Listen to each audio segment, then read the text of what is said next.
மத்தேயு சுவிசேஷம் 6ஆம் அதிகாரத்தில் பரிசுத்த ஆவியானவர் விஞ்ஞானம் சித்தரித்திருக்கிறார். உனக்கு அவசியம் என்னதென்று நான் அறிவேன்.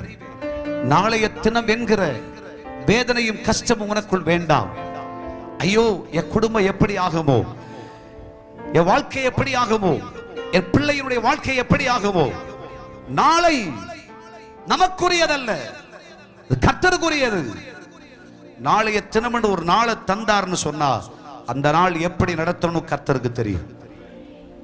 நம்ம ஊழியத்துல நாளை அப்படின்ற ஒரு நாளை கொடுத்துட்டாருன்னு சொன்னா அந்த நாளை எப்படி நடத்தணும் பரிசுத்த ஆவியானவர் அறிவார்.